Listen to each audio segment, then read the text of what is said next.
Okay, folks, here we go. Guys, here we go. Let's have a good show. 1B, stand by. Okay, Yeah. Yacht, Yeah, take it. take it at midfield. Okay, Just so go right now. box it up. Go to camera 3. 3. Go to the gate. Perfect. Just like that. I'll just go ahead. Yeah, graphics 2 is going to be up for the first. Okay. Take it. Go right now. Go to camera 3. Go. Yep. Go to the gate. Perfect. Just like that. No music. I'm going to hand to Q, Sophie. Wait for it. Wait for it. Wait for it. On radio in the Canal Zone. All right, guys, mic check. Yep. Go ready. Okay, Ricky, mic.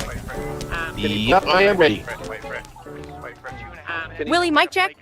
Yep, let's go. 1B, stand by. 10, 9, 8, 7, 6, 5, 4, 3, 2, 1, and we're live. Okay. All right, and go for it, guys. Indeed, 8 o'clock Eastern time. It's 5 p.m. out there, out west where our friend Ricky Arroyo is, and it's 7 p.m. down in the Canal Zone.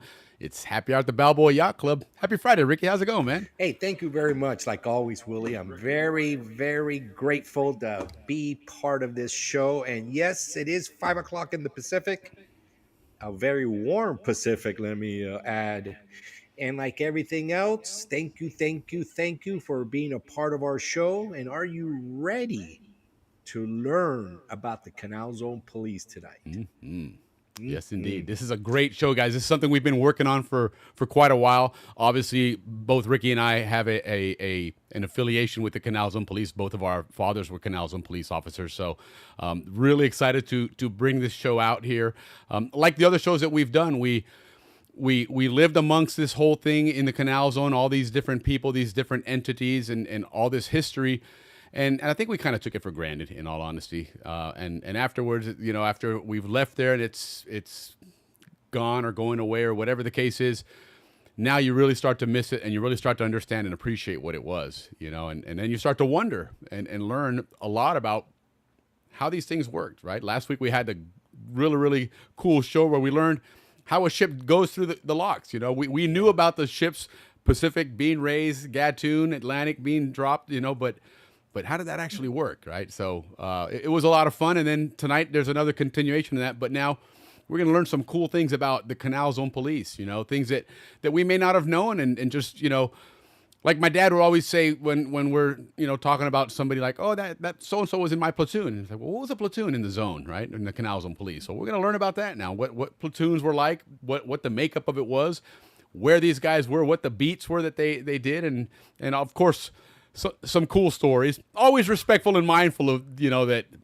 you know, there was law enforcement, so we're going to respect people's privacy, of course. But nonetheless, this is a really, really exciting show. I'm really, really happy to have it. So yes.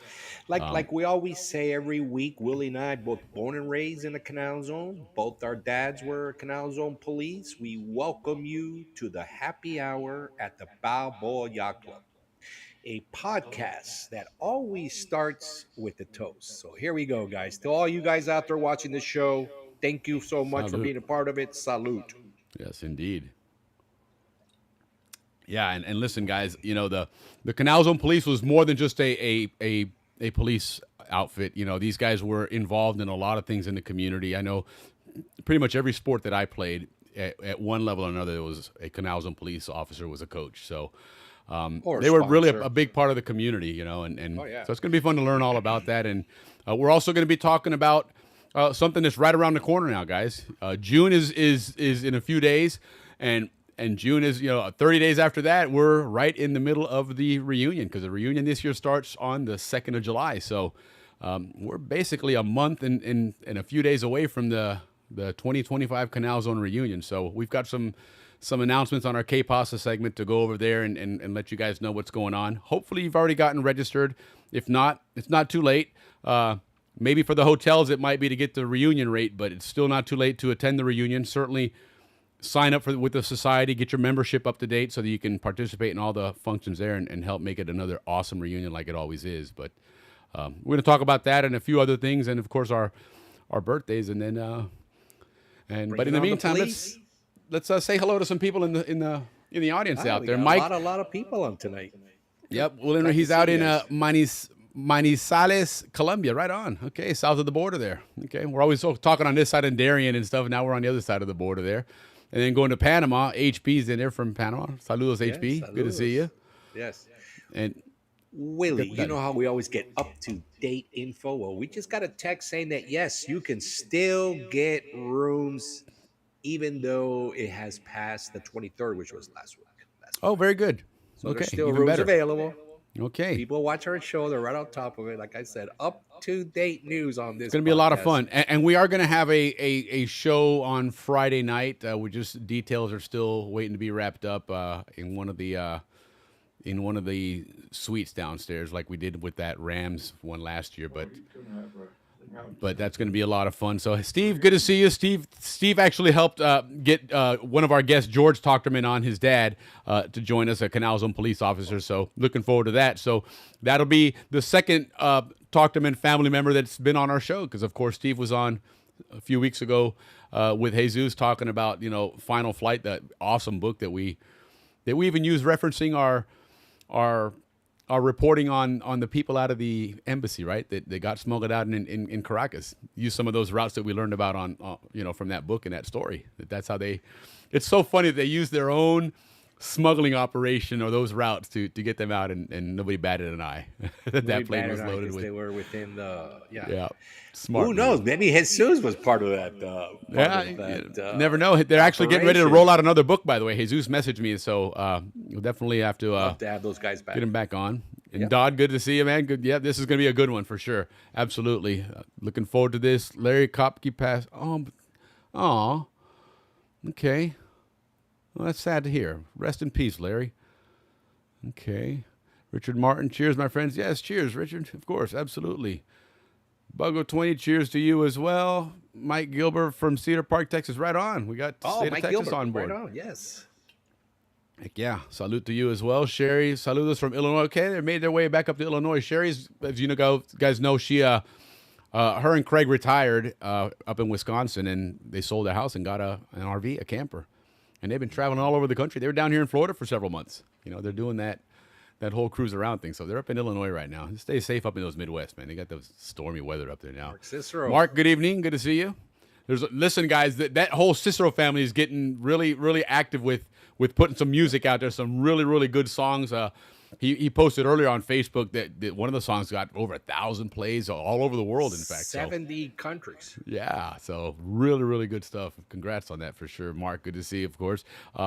Vern, good to see you. Mark Owens and Vern, two Atlantic Siders there saying hello. Good to see you guys.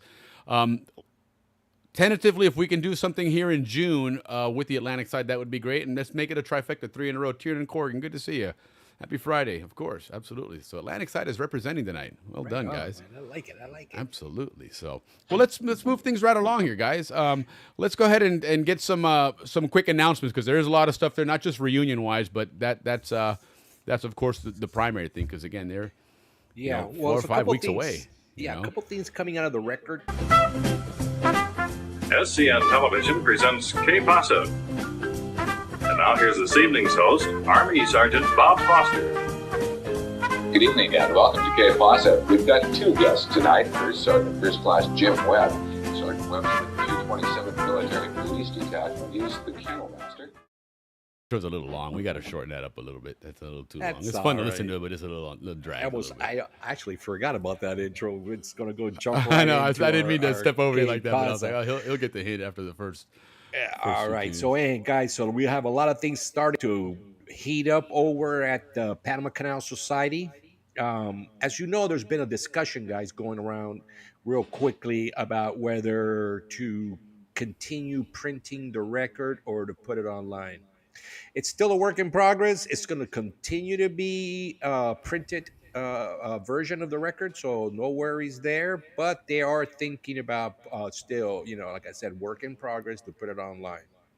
Something new to inform everybody that's going to the reunion. There's going to be a new event, Willie. This is on Friday from noon to 2 p.m. They're going to have that corn toss tournament. A new event. Corn toss. Well, they call it the cornhole, but I have a hard time with that word, man. I couldn't resist. Why do they got to We- come up with a we- cornhole? Oh, Before the shoot. show, Ricky's like, "Man, I can't stand that name. We can't use that name.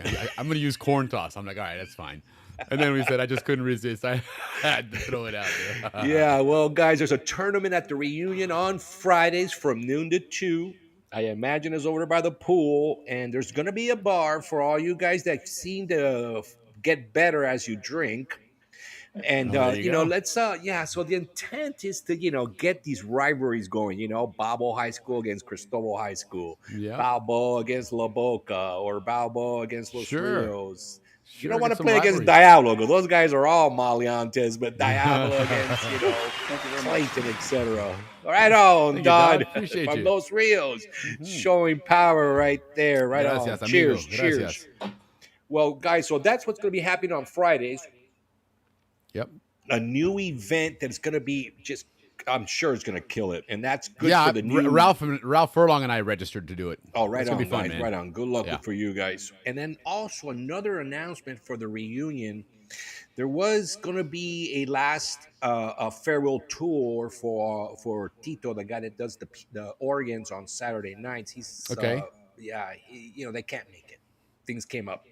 So there's a new band coming out of Orlando. Now, there's a lot of, Orlando-based Panamanians and companies that do Panamanian food, folklore, Right. etc. Well, they also have musicians. So Sure. this band's called Salsa Zumba Orchestra, and they're gonna knock it out. So new band for the Saturday event. Don't miss out on that. And it's the time to get dressed up and go dance some paranda music. Have you guys Yeah, heard that album, absolutely. La Paranda?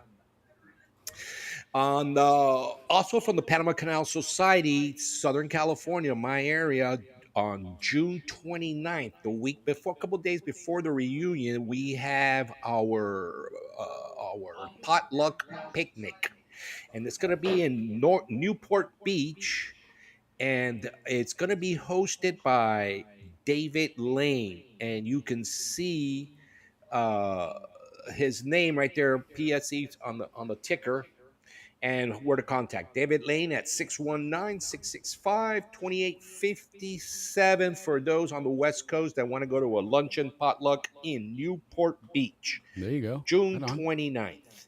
All right. Also, more reunion news. The 45th, Willie, 45th Chagres Invitational Golf Tournament at the reunion. Yeah. It's a Thursday event, guys. Starts at 7:30 a.m. Check-in for all you guys participating. Now, listen, if you haven't signed up, get to it because those 72 slots fill quickly. Yeah. All right. Well, we got that going on. Then another great reunion news here. I'm going to go to this on the Saturday luncheon. It's hosted by the Panama Canal Society. They're going to have a guest speaker. Her name is a Professor Wendy Tribaldo, Zonian. Yeah. And she wrote a book called January 9th, 1964. Correct. And it's about, we all know what that's all about. But the thing about this book is that it is a book with the Zonian perspective. So we've all learned and we've all been, a certain history's been shoved down our throats on what happened that day. Well, this lady wrote this book where she writes about both the Balboa High School students and the Instituto Nacional students. Right. She talks about their difference, but more than anything, how similar they were at the time. And where we're told that they were completely different, but they weren't. They were very, very the same. She's also going to have never seen before pictures. So this is going to be very interesting, because of the narrative we've all been, had, right? All the Canal Zone kids got together. The Panamanians came with their flag. They tore it up, blah, blah, blah. But there was a lot of other stuff also happening, and we're going to find out about that at that luncheon. And then what she's going to talk about is what happened after she wrote the book. With emphasis on how the new interpretation has been embraced, as a new perspective that perhaps this fits more in today's reality, Willie. And you know, Willie, when we had the Kiwani guys on and this came up, they all said the same thing. Oh, no, no, no, no. We don't believe in that January 9th thing. You know, remember? I don't know if you Yeah. recall. So it got me by surprise. I was like, really? You know, I thought that was like a big, big event. And just the way that they reacted naturally, organically, and now hearing that the new perspective is being embraced. So, guys, you do not want to miss this luncheon with Wendy Tribaldos. This is huge news and a Zonian perspective. There you All go. right, guys. How about that? Wrap. That's quite the plug, Not to by the wrap way. it up, but wrapped up. That was the first page. We're on to page 2. Lord have mercy. Page 2 is truly a shout out to all the people that take ads out, which Willie and I will have on the next one on the Canal record. One is, guys, is Condor Tours and Travel. All you Zonians, especially the guys around my age group that are retiring, and now they're all moving into traveling. Listen, Condor Tours, they put together these specialized tailor-made experiences for you. So you don't want to look her up, Zonian Company, and they have a few tours coming up. uh, the most recent ones coming up in September are Canada and New England, and you know it's all organized, and Southeast Europe. But the big one coming up in November is a South African safari. Imagine a bunch Wow. of Zonians going on that. That'll be really cool. And then Sure. next year, April, they'll be going to the Galapagos and the famous European rivers that everybody does. So, guys, if you're into traveling because you're retiring, Thank you very much. right on, right on. Thank you so much. Gracias, hermano. If you're getting ready to retire, listen, look her up. Condor Tours and Travel. They're in the Canal record. Tailor-made experiences for all you Yeah, guys retiring. Absolutely. All right. Now, another big donator, and he also sponsors the pool party at the reunion. So that's big time, right? Howler Monkey Sauce. Listen, Yes. these guys will have it delivered to you. They're on their website, howlermonkeysauce.com. If you want to get your hot sauce, Willie's favorite's the yellow. So is mine. Yeah, amarillo, It- man. That's the one for sure, that's man. the one. Yeah, it Oh, goes that's really so good with sancocho. Yeah, if you're in Florida, they're in Publix supermarkets. Yeah, And you can get them on Amazon as well. They'll deliver it on Amazon. And also. also, but you can go But onto check their out their website. man. Yeah, go Yeah. onto their website. That way, the money goes directly to him. He'll have it brought to you.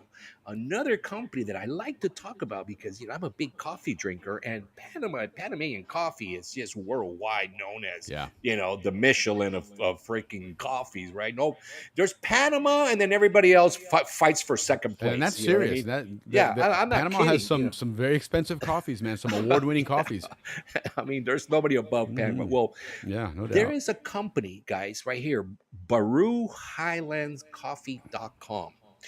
Go there, they'll ship to your front door 100% imported Panamanian coffee. And they have the geisha. They got all that good stuff, right? There And you if you go. buy more than $75, which probably not that, like 2 or 3 Well, if you're gonna have it delivered, I would assume bags, you'd want you'll to do get that. free shipping. Yeah. So there you look go. them up, guys. BaruHighlandsCoffee.com and our other friends at HowlerMonkeySauce.com. There you go. Willie, that kind of wraps up our Canal Zone Que Pasa. There you go, guys. And again, keep in mind that as is typical fashion with Zonians, we're all procrastinators. But it's May 30th. Okay, June is on Sunday, which means that in 4 weeks it's July, and the reunion starts on the 2nd. So, don't wait. Get yourself registered, and like Ricky said, they do still have rooms available at the At price. Canal Zone reunion rate. So take advantage of it while you still can. And let's make sure that everybody that goes to the reunion is a member of the society, because that helps out quite a bit. And don't be one of those cheapos that just jumps in and Well, yeah, I know we have to keep this alive. Alex is Yeah, doing a good yeah. job, and the guys at the Panama Canal Society are doing a great job. The guys at the University of Florida are doing a good job. So Thank you very much. right on, for sure. Rafa Furlong. Gracias, Thank you Rafa. very much, man. We're gonna Appreciate get you, brother. drunk, man. You guys are gonna get a drunk tonight. Sir Ralph Furlong from from Safety Solutions, doing his thing. I saw him he's teaching a our class the other day. engineer Good for in him. house, keeps us Yeah, updated yeah. on all that's going on engineering wise and Yeah. major construction projects. So in let's Canada. say hello to a couple other people here, and then move along, get into our birthdays. And we've got our Canals and Police folks on standby here. They're in the green room. Yeah, they're they're hanging in the out, green room. doing They're their ready to thing, get their and getting makeup ready to on, jump and they're on. ready to get on. But so Rebecca, and Rebecca's on your list there. Happy Oh, birthday, Rebecca Rebecca! Grimison, yes, Yeah, absolutely. Out on the Saludos, east coast of Rebecca. Florida there. And Sherry, thank you for the beer, Sherry. Appreciate it. And yes, it is a cool shirt. Listen, every so often there's so many companies out there putting out shirts and apparel, and they always offer you the intro deal. Buy one, try it out. This one cost me $5, man. It's a polo shirt embroidered. I was like, what the hell? Advice. I bought any more from them? No, but I got a good shirt for $5. Follow the podcast for financial advice. Yeah, yeah. There you go. If nothing else. Hey, Frank, good to see you. Happy Friday. Yeah, we got Canals of Police on tonight, so definitely chime in. And by all means, if you want to join the show, I'll send you a link and have you jump on with us. Cornhole toss. There you go. That's what it is. Yeah, listen, I'm Poor getting Ricky, a lot of he just text can't bring himself to say that, man. Yeah, he's like all we're proper. getting a lot of text, Willie. A lot of sons of policemen are on. Yeah, listen, the Canal Zone Police is a big draw, man. That was a big deal to everybody. I'm getting a lot of texts from people, saying thank you, Mr. Kelleher. Yeah, cuidado, don't speak ill of Diablo. Yeah, they were maleantes there though, but you're right. Cheers, Larry. Good to see you, brother. Absolutely. Right on, Larry. I tell you, man, those CISOs they're turning into Canal Zone music family. There, there's a whole lot of Canal Zone families. The Morrises are also. Yes, and then Friday we are going to be doing a show at the reunion Friday night for sure. So stay tuned. We got some fun stuff planned for that.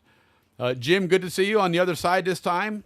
Thank you again for joining us last week. Very informative. Oh, right a lot of people want to see that Gatun Locks show because that would be fascinating. There's a whole lot going on in that place. You're going all three levels right there in one spot. That was one of our top shows, Willie. It was a lot of people watched that show. Man. Close to 1,000. We probably will break 1,000 within a couple of months, but we got close. Yeah. So right on, everybody. Kevin, good to see you. We have Facebook and YouTube people watching. So yeah, and make sure, guys, on YouTube that you hit the subscribe button, guys, so you can help the channel continue to grow. Right, yeah, for sure. Hey, we appreciate Kevin Barsness. His dad was Bush Patrol Police. We chatted about that last year, remember?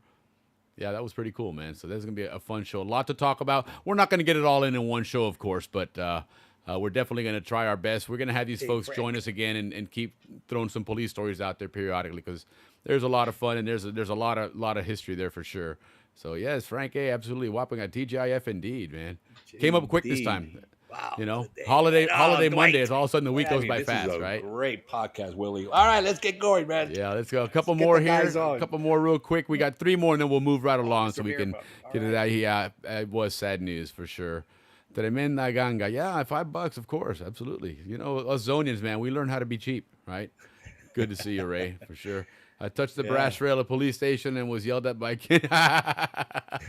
He's going to be jumping on here shortly. He's got some stuff going on in there. They're doing some house stuff, but he'll be joining us here shortly as well. But yeah, go ahead and get those birthdays going, man, for sure.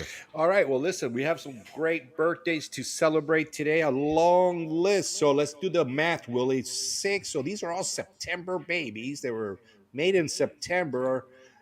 August, September, so late. I don't even know why it's so. These parents must have been bored. You get all romantic when the kids go back to school. Let's start off with back to school. That's what that is. No, actually, let's start off with someone really, really special. Carla Reese. Happy birthday, Carla. Our birthday's on Sunday. Very, very, very good friend of mine. Her whole family, very special to my family. Carla, happy birthday to you. Followed by another very special person, Valerie Quaiben. Dr. Valerie Quaiben. She does open heart surgery. She's a surgeon for that here in California. Happy birthday to you, Valerie. St. Mary's also up in heaven. Our very own Auburn, because Susan never said she had red hair, Auburn hair. Susan Thompson, happy birthday to you on Sunday as well. All right, Kenny Matros, out of class of 81, very talented guy. Robert Waldron, one of the top guys. He was always emceeing all our events. So Okay. Robert Waldron, I hope you did well, brother. All right, moving right along. That was a class of 81. So moving right along. Bill Barnes. Happy birthday, Mr. Class Barnes. of 86. Class of 86. Canute Underwood. I hope I said that right. Canute or Canute. Canute Underwood. Cool name. Newt. That's what they Newt, call him. there you Right go. on. All right, Rusty Malone. Happy birthday. Teresa Malone. Russell Stromberg and Coach Stromberg. Happy Yes, birthday to happy both birthday, of you. Strombergs, yes. Michael DeStefano, another good Balboa Ram. And Neil a Lord, out DeStefano of police class officer. of 81. Good friend of mine, and he's also on the West Coast. Happy birthday, Neil. Kevin Bradley. Happy birthday, Big Kevin. He's like 6'7", Kevin Bradley. Rebecca Grimison. Happy birthday, Yes, Rebecca. happy I birthday, know Rebecca. you're on. Truly, happy birthday. Good friend of Roby's, yes. Richard Joyce, very good friend, class of 80 from Panama. We had his little brother on with the Kiwani coats. Yeah. Jeff Scott, good baseball player, class of 79, I believe. Jessica Femenias. Did I say that right? Close enough. Yeah, Jessica, happy birthday. Steve Ranson. Yeah, he was on a couple weeks ago. Remember, he was Yeah, BHS teacher. Luis Narimatsu. We always Yeah. have, people from all over. See about the Canal Zone, Will, is that, we were tremendously diverse group, and that's something that's great about our society. Virginia Swescom, class of 82 out of Balboa Heights. Jason Bacot, I hope I said that right. Jason Bacot, yeah. Bacot, yeah, good Zonian kid, yeah. Kim Morgan, very, very, very good friend of Class of Roby. 86. Kim Morgan, again, Balboa Heights. Her father was a Kim big Morgan and I exec- went to school together in nursery school. That's Yeah, how long yeah, her and I have been with friends. Roby too. Yeah. Her father, big time executive. One Yeah, of we the had guys Bill that were- Winford was in that class. Victor Payne was in that. And you know where that was? That was right across the street from your house. Yeah, I At went to the same DeStefano's. elementary school, Mrs. Sullivan. Yeah. Yeah, That's funny. yeah. Guys, also, if you guys remember, the Morgans, top executive at the Canal Zone, so their house had a little just cause story, that they took the Panamanian Special Forces tried to come up Orchid Trail, Right. and then to kidnap them, but the U.S. Special Forces were there waiting for them, and oof. So anyway, Kim Morgan, happy birthday, and Kathy Blanner Hassett There you from go. the Atlantic side. Good friends of everybody. I've never met her, but I know everybody knows her. Yeah, Happy Blanner birthday, Hassett's good Kathy, people. to you. Valerie Kruger, happy birthday. Jennifer Brewer, happy birthday. Ed Blunt, big Ed Blunt, happy birthday, Mr. Blunt. Javier Howard, happy birthday. Misty Renfro, happy birthday, guys. And that concludes our long list of happy birthdays. There you go. We Happy birthdays. And if appreciate any that giving we the- missed. Who do we miss? No, I was just saying if we missed anybody, just That feel list, free I to- think everybody checked in. But yeah, we had a good size list. So Good size list. Well, happy birthday, everybody! Again, everybody wants us to cut that out, but we're gonna continue fighting it. and you're gonna wishing enjoy this everybody a music, like happy it or not. birthday. And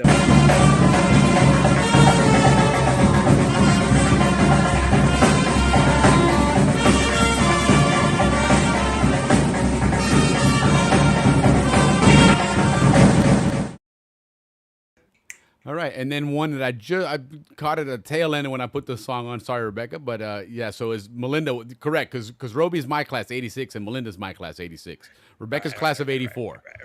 But also add Christina Grimson to the birthday list. Grimsons were there? Like 8, right? There was 8 Grimsons, yes. Two all the way down. And happy birthday to Christina Grimson. Right on. Yes. Happy birthday to you Oh, too. right on, Christina. That was the eldest one. Yes, of course. Thank you for the birthday. Of course, absolutely. Happy Narimatsu, right birthday. there. Happy Enjoy. birthday, Mr. Narimatsu. Right on. Yeah. Right Heck on. yeah. American Legion. All right. We're so- here Friday night. Yes, we're at the American Legion. Actually, we're at the and once we get our background back that I've been I meant to switch begging, it today too. I apologize. I didn't mean We're to at switch the that. Balboa Yacht Club Middle Bar. That's Yeah, where we're having absolutely. our No, all we are. our But that's cheers tonight. It's Hey, guys, and thank you all for all again the that's cheers. something that's easily fixed. The technology available to us now. It's real quick to switch that back. I just Yeah, got to this scroll through. I got platform is legit, Willie. 500 pictures on here. It's ridiculous how much stuff is on here. But Now I know how to use music too, so we're gonna have music, clapping. Oh my god, I'm gonna get Yeah, no, it's, animated tonight.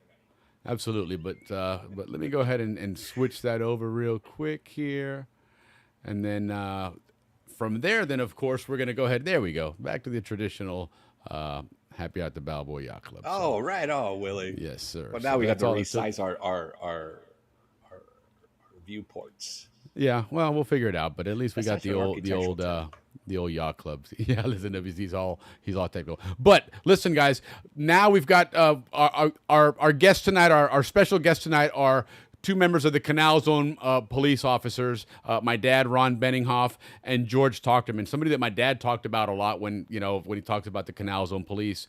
And of course, Ricky and I both, our parents as Canal Zone police officers, we've heard a lot of stories, but they're fascinating, and everything that the Canal Zone Police did and was, we're going to learn a little bit about it tonight. Not, of course, all of it, because it's a long story and there's other episodes to be told. We're going to have several of these events. Yeah, for sure, because this is going to be a lot of fun, very informative. But we'll go ahead and get ready to bring these guys on. And so, just so you understand what the whole Canal Zone Police experience was and what it meant to a lot of people when the Canal Zone Police ended, and that was one of the first things to switch, as you recall, when the treaty came into effect. But that whole retirement party, the whole ceremony and the parade and everything was a really, really big deal in the zone.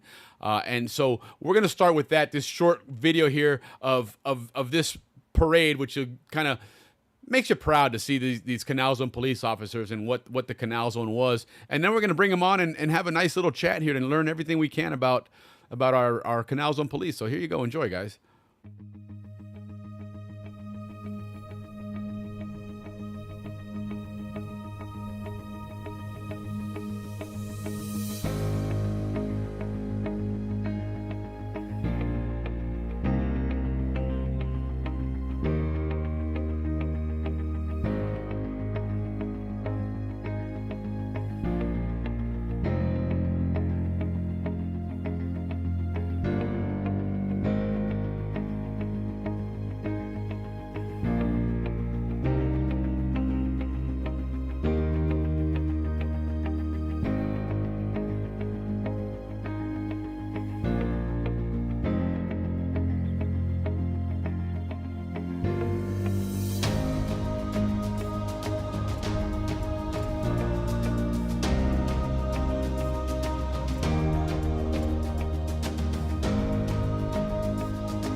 All right, guys. So that was a little portion of that. It was a big moment for a lot of people. Very emotional moment because the Canal Zone Police was something that was a big deal to us in particular because we grew up in that family. But they touched everybody in the zone in one way or another. Hopefully, most of them were good, but I'm sure some of them probably were not so good. But nonetheless, it's a story that we want to share with everybody, and we want these guys to share their stories and really show us, like we've learned about some of these other histories of the Canal Zone and learn how the canal itself works and all those things. How did the Canal Zone Police work? So listen, guys, welcome. Thank you guys so much for taking the time to join us.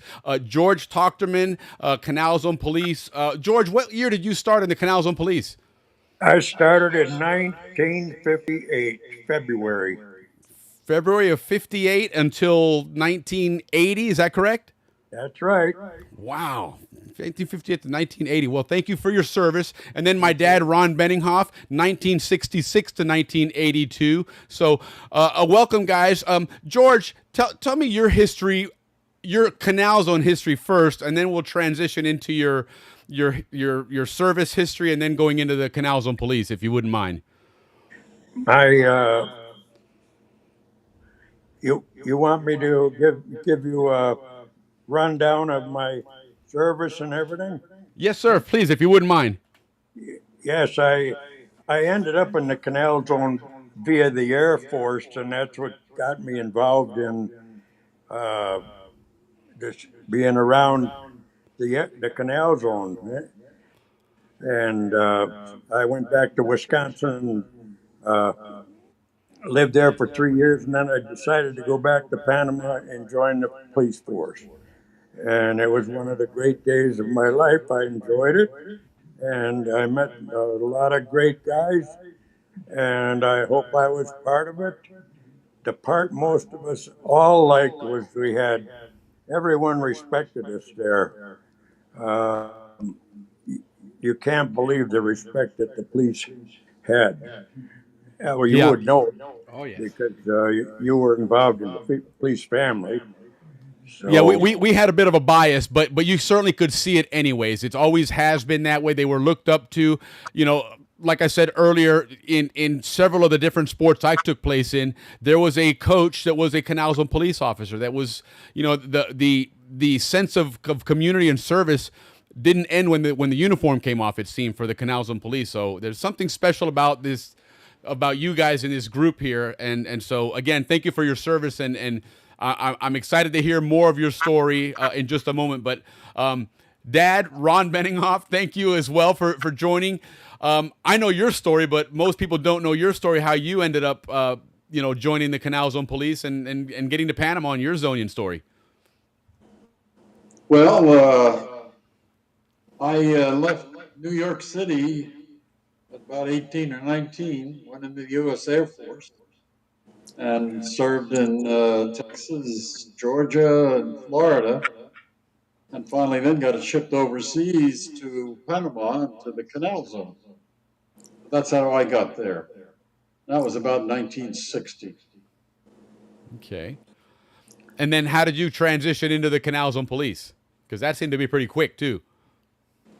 Yeah, I put in. Well, I met a young lady there in Panama, and we actually got married.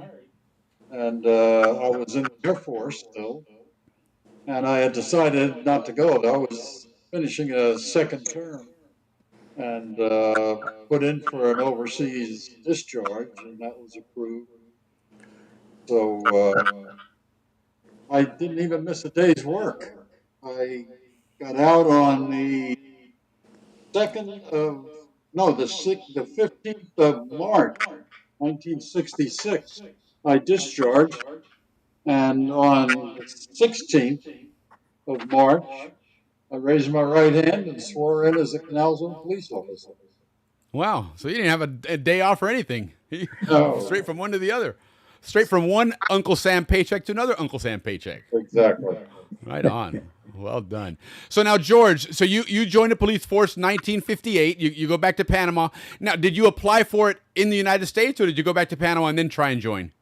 no, I went down there with the knowledge that they were looking for some officers, and I had some good contacts, very good contacts that were backing me up, and it was almost certain that I was going to get on. So I decided to go and leave the winters of Wisconsin. you, you can't imagine, how it is here. Right. So, other than that, I knew pretty well I was going to get on when I left Wisconsin. It was tough on my family because I had two young kids that were just been born. The oldest was 2, and my wife was taking them down to Panama. Now, had she been to Panama prior to that? She was from Panama. I met her when I was down there. She worked for the Air Force and the military, and I met her when I was playing ball at Albrook Flyers when I was in the service, and we got married one month after I got out of service. Oh, how about that? What a great story.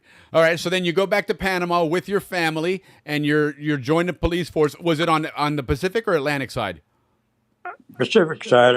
All my time was spent on the Pacific side, and there was a 3-year lull when I was in charge of the Balboa police station. Okay. Yeah, I heard you had a moniker to call. You were the sheriff of Gamboa.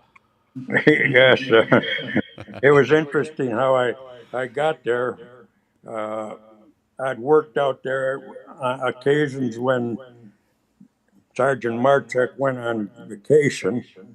So when he decided to retire, uh, they asked the sergeants to put in for the position out there that were interested. Well, the date came and I hadn't put in, and I got a call from Captain Mike Gordon to come into his office, and he called me in. He says, "George, you haven't put in for this position in Gamboa." I says, "No, I got my kids playing ball, and my wife works for the Army and so forth. I just as soon, uh, I'm not going to put in. If you want, I'll put in, but don't ask me to move to Gamboa."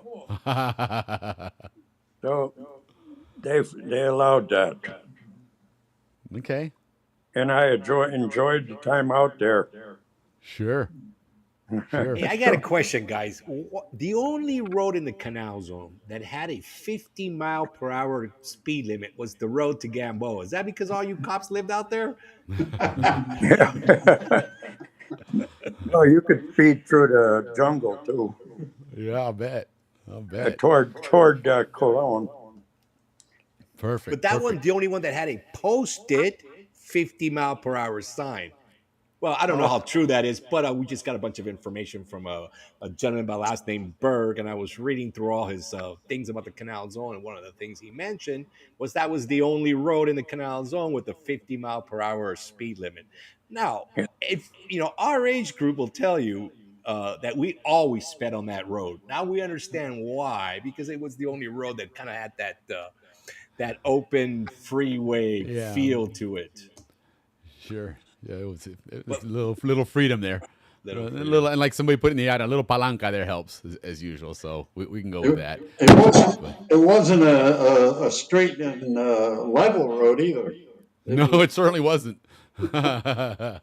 Yeah, there was several potholes there. There was one that was, I think, that whole section on one way or the other that was it ended up being like a little ramp. It was there for decades. It was almost Yeah. like a part of the road. And then, of course, at the end, you come into the one-way bridge. Yep, exactly like Frank's saying there for sure, the one-way bridge. And then, of course, going out there, that's where the penitentiary was as well, which Yes. Frank knows very well. Oh, But yes. so now going back, so you guys, now we've established how you got started in the police department and whatnot, and Dad, Ron, we'll get to you here in just a moment as well. But let's take a look at the Canal Zone Police, kind of what people understand. They see a cop either walking a beat, or driving a car. How was that set up? What was the setup there in the zone when you were there, George, in the 50s, and then Dad when you were there all the way through to the end there? But what was the structure, the makeup of the Pacific Side Canal Zone Police? Well, there was 4 platoons of about 20 men each, and then you had several police officers that worked relief. In other words, and for a few years, I worked on B platoon, and my beat was in various places. I was on foot, and you worked until you hoped you got a radio car, and eventually I got one in Balboa. I was a Balboa driver, and I ended up for quite a while being on a relief platoon with Joe Corso, Bernie Kelleher, and Woody Foster. We had the same hours every week. I don't know if you'd be interested in hearing that, but Sure. anyway, That's what we're here to learn. we used to work Sunday and Monday night, 11 to 7. We'd be off Tuesday and Wednesday. On Thursday, we'd work 3 to 11. And on Friday, Friday and Saturday were 7 to 3. So, And as a relief platoon, did that mean you would fill in for people that were like calling out sick or something, or?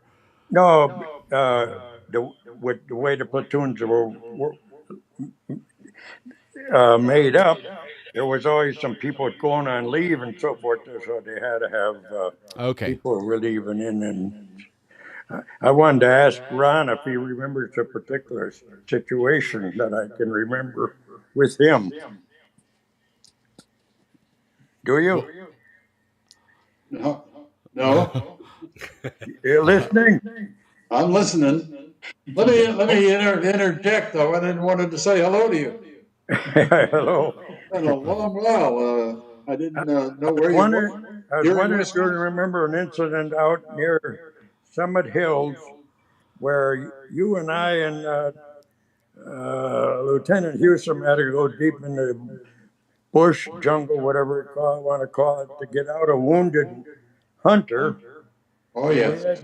We had to carry him back out to the road and almost kill both of us from the heat and so forth. Do you remember that? Definitely. We had to get a machete off one of the hunting party and get some poles cut. And we did bring a blanket in. I brought a blanket and an air splint, and so we made a yeah, that was it. blanket and the poles. Got an air splint on his leg to get the bleeding stopped, and we had to carry him out. Yeah. That's amazing. I've heard that story, and in fact, when Kevin Barsnison was on the show last year, we talked about that because his dad was part of Bush Patrol and stuff, and I'd asked him if he was familiar with that story because I had heard that story as well. That you guys had to do quite the trek to get to that person there. But Dad, what were you saying earlier? Just now, you're going to interject. I just wanted to say hi to George. Oh, he was my roundsman. Well, Yeah. actually, I got to ask him this. I think you spent most of your time outside, and Kelleher spent most of his time inside, rather than just switching off every other month. Hello. Yeah, he was saying that you guys were his roundsmen and that you spent most of the time outside and Kelleher spent most of the time inside. Is that the case? Yes. And was that by choice? Yeah, right. But wonderful. So now, yeah, go ahead. So let me ask you then. So you had 4 platoons of about 20 people, and then above that, what was the rankings above that? How did that work? Well, 2 sergeants. Yeah, you had the sergeant, lieutenant, and of course captain, and district commander, and then the position in Gamboa was a higher grade sergeant. So it was. I got to tell this. One time I took the sergeant's exam. 13 people took it, and I was the only one that failed.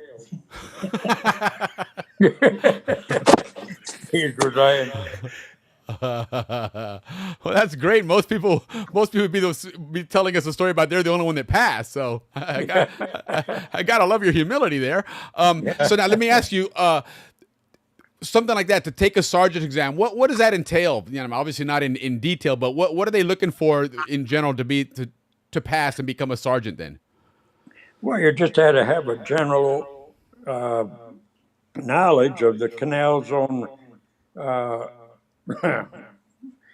rules. Okay. Or was it the Canal Zone rules, Ron, that we called them? What was that? What was it? The code? The canal? Wasn't it a code or something? Yes. You had a code for the Canal Zone, and they had their own judicial code. No trespassing and all that business. That was the Canal Zone code, and then for the higher crimes, the felonies, and that we used Title 18 of the U.S. Code. Oh yeah. Okay. Right. Okay. All right. There you go. Yeah. And so now, Dad, you're saying that the platoons had 2 sergeants and then a lieutenant. Now, the 4 platoons, then, what were they? were the platoons assigned by what, their shift or by locations, or how did that work? That the platoons work together. No, we had a rotating schedule. In other words, you work, if I can remember this clearly now, but you would, let's say we start with the afternoon shift, which would be, we worked 8 to 4, 4 to 12, and 12 to 8 morning. And you actually worked almost a week on each one of them. But the actual days were um, on the day shift. Let me think. We went on the day shift after the 4 to 12 shift. Okay. Went on to the day, and then we got off at 4. And then you go to the 4 to 12 shift, and we got off of that to the midnight shift. And they had it set so your days off were staggered in that week. And we used to try to, or actually, we wound up with a long weekend because the 12 to 8 shift, you go in at midnight and you got off on Friday morning. And then the older you got, you might sleep that day. But right. The younger you were, you back the car and go off on a hunting trip or something. But because you didn't have to go to be back to work till when? We didn't have to go in until 4 to 12, 4 in the afternoon on Tuesday. On Tuesday, so you had a That nice gave us long what weekend. we called a long weekend. Yeah. Oh, that's great. That sort of jived in with who your guest was several shows ago about the Darien. Right. Several of those long weekends, my partner, Fabrica, Yeah. and certain other ones who were hunters and enjoyed hunting and the outdoors. We'd go down into the Darien and for a long weekend for hunting. We'd hire some Colombian woodcutters who were in there probably not paying attention to the trees they were cutting, but right. we hire them as guides. That's how we used our long weekends. We didn't do that all the time. Right. But Bill Watson was another, he would go down there with us. Yeah. One time, weekend came up and I couldn't make it. I was going to do something else. And so Phil Watson went off on the trip and he came in the afternoon and brought back 2 baby alligators for my sons. I got a vaguely question. remember that, but I know we've talked about that, and that was a one- fun idea for about 24 hours. Yeah. Yeah, and then Mom decided that's no longer a good idea to have 2 gators in our bathtub. So short-lived but Hey, fun. Will, Yes. your dad will substantiate my statement that you worked 3 or 4 weeks straight.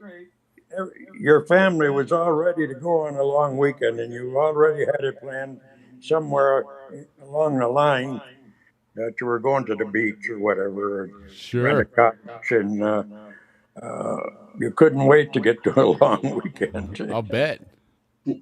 So, Yeah, I remember when I graduated from BHS, I went and worked for Copa Airlines for a while there out of Tucumán, and we had Yeah. rotating shifts. And so I remember a friend of mine, Ricardo, and I always would end up with the same shift. And so when we'd have our Saturdays off, Saturday Sundays off, we would jump on a plane and go somewhere because it was free.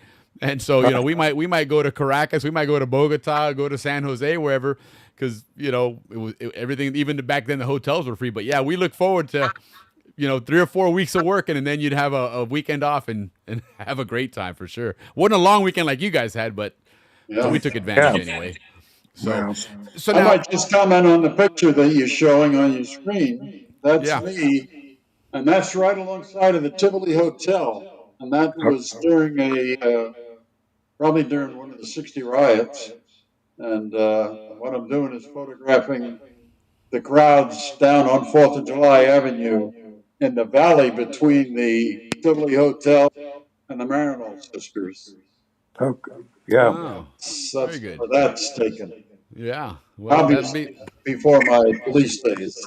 Yeah, certainly is. You got the Air Force patch there, and there you are again. This is pre Canal Zone Police. That was my real job. It was I was on air crew and spent my whole time in the Air Force on air crew. That was worth $110 a month. Yeah, how about that? Just had to make sure you flew at least 4 hours a month. Well, Sure. and this is interesting because this will lead to another story that maybe we can go ahead and segue into now. Your job in the Canal Zone Police, at some point you made detective, and I remember as a kid going to the photo lab or whatever that you had in the back of the police station there. They had, I guess, you can tell us a story there because you basically built that, didn't you? Yeah, we were using the other Canal things for the graphics branch for our photography and processing film, and so we needed a place of our own, really. So we had that building in the back there, and Yeah. Chief Kessler tagged me to if I could do it. I said sure. My photography started when I was about 8 years old. My dad taught me how to process and develop film in the cellar with one red light bulb and the windows closed. Right. And then, of course, I followed through with it. And then in the Air Force, I went into ComDoc motion picture, and that's what I was doing. And so I've got a good background in photography. When I went in, they were using 4x5 graphic cameras, the news photographers used. That's what the old photography was. And I brought them into the 120 medium film format. And then when I finally got to the end of it, much I got them on a 35 millimeter, the small point shoot cameras that were much easier. We didn't have to carry a suitcase to photograph a crime. Right. But Gentlemen, I got a question for all those straight sceners in the Canal Zone. What was going on in the Canal Zone for you guys during that one shift from 12 midnight to 8 a.m.? What was something that would normally happen for the police that worked that shift? The Well, maleantes, we know what was happening, but I'm asking for the straight scenes.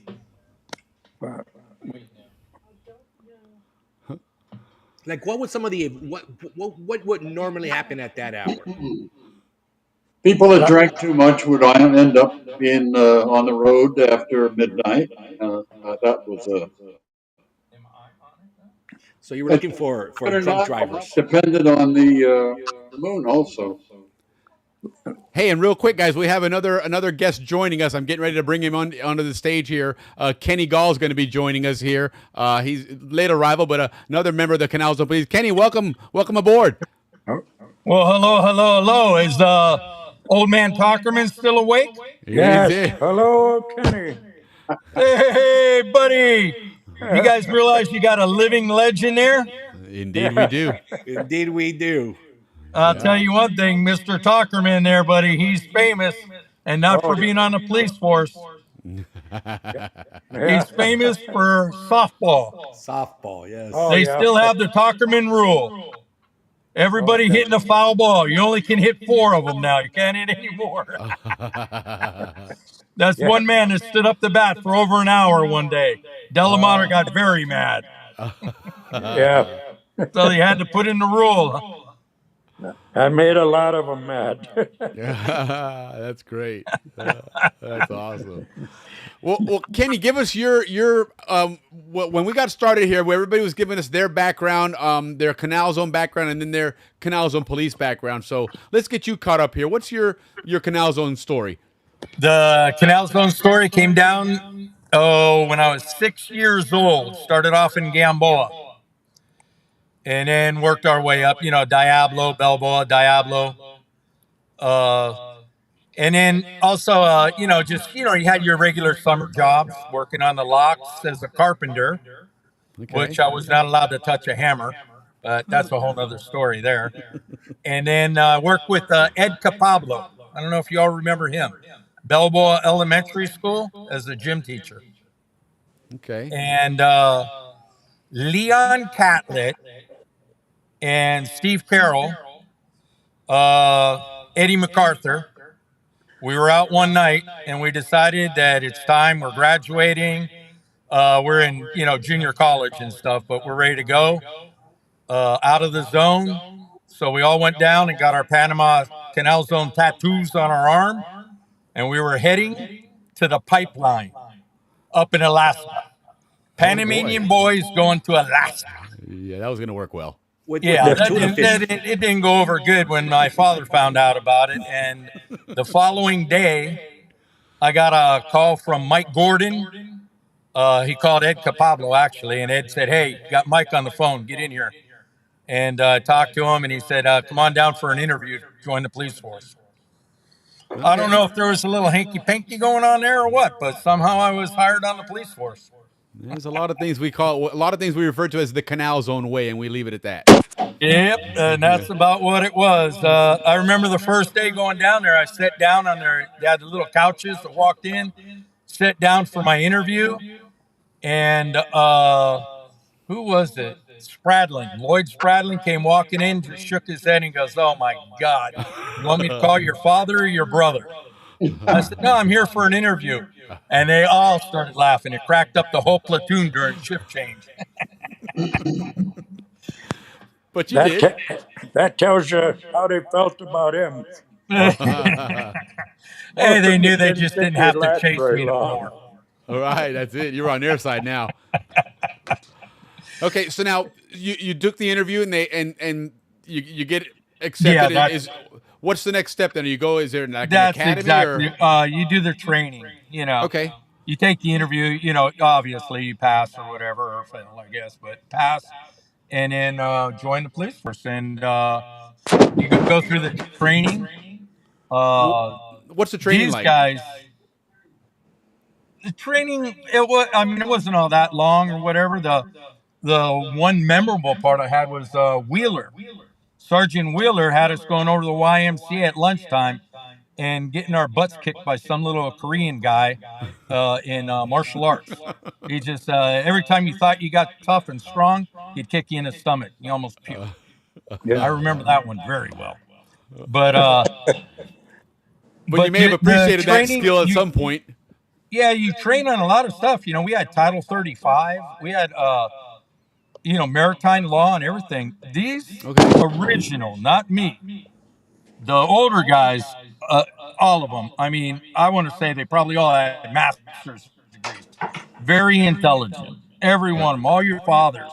Yeah. They were well educated. One of the highest educated police forces in the world. They're very good. But you got to remember, too, you're also equipped, or your task, I should say, your task with you could cause an international crisis at any time. Correct. Because you're protecting the border. Correct. Well, you literally go from one street to another. You're in a foreign country now. Just literally across the street. And obviously, if you do something wrong down there, it could have international. Certainly. Well, something else that I found fascinating that my dad told me one time that it never computed to me, but was when they were chasing somebody and chased him right into the base. And I was like, well, how do you do that? He says, we had jurisdiction over the bases as well. Any of that territory 5 miles on either side of the canal was jurisdiction of the Canal Zone Police, whether it was a base or not. And I always found that interesting that the military police was, I guess you could almost say, subservient to you guys. In other words, that you guys had authority over the bases. No, we worked together equally on anything that we had to, other than when we were in an emergency situation, trying to get somebody off the road or something like that. You would go through the gate. In fact, they waved you. Once they saw the red lights, saw you weren't coming down, they'd stop the traffic and wave you in. Okay. Yeah, because I guess you weren't ever really actively patrolling on the bases. It's just like you said, in these situations like that. Right. No. We had our little corridor that we could take to the Balboa Yacht Club. Yeah, that's true. That's Because the very yacht true. club, for some reason, was ours. You know, we patrolled that. So let me ask you, that's interesting now that you mentioned that. So Yeah. once you crossed into the base there on Amador Road, because you had, of course, the yacht club was what we look at, but more importantly, you have the launch for the pilots out there on the causeway and all of that, and that wasn't part of the military in essence, was it? So how was that set up, or was there like the main thoroughfare considered Canal Zone and the rest of it the base, or? I think there was a lot of places and roads and places that would be it would be useful to be able to use it and get along with Right. Panama, ENG at the time. Yeah. For instance, on the what We they had to call check the American Legion every night, so we had easy access there. Just going in, and you went down about a half a mile and then turned right. Sure. And there was never any hassle about that. Yeah, and that's what I mean. Because Amador in particular was one where that was there was a lot of things in Amador that were for the Canal Zone use, Civilian. It whereas was a on the other civilian bases military on base. Clayton, Albrook, there really wasn't a need for a Zonian to go there, for anything in particular. Whereas to get to Amador Beach, even for example, that's a beach that all Zonians use. So you had to drive through Amador. So it's almost like there was an agreement of open access to the Amador base in particular. It seems. Yeah. Yes. Because there was a lot of Canal Zone use to it where, I mean, none of us would really have a need to go on to Clayton or Albrook for any reason. I mean, we took Albrook as a shortcut to get to Panama, to El Dorado and all that. But the only one where you really had that access was Amador. But all right, so going back to now our platoons, and that's what we were talking about here, Kenny, was the makeup of the Canal Zone Police. You had 4 platoons of about 20 people in each platoon, the 2 sergeants and lieutenant, etc. And then That is correct. And C platoon was the best. But go ahead. Okay. Okay, so we got two for C platoon. All right, so all 3 of you were C platoon. I'm just saying. If you're gonna stick with facts, let's keep them straight. Hey, go ahead. We're all about ranking. We love rankings. That's good. Yeah, there you We'll go. take I it. mean, hey, you all knew it. You want to vote right now? Vote. So who else was in C platoon with you guys? Throw some my names goodness. out there. Sid Hayes. Try to think of some of the younger ones. I don't know. Romeo,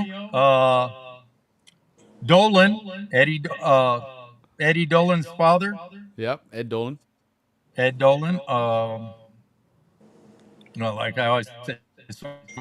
Okay, Guillermo Payne and Don DeStefano were our 2 sergeants right there. I gotta tell you a few things about them too, because their kids are there. Larry Soline, his father. Okay. Well, like I said, his name was Larry. Right.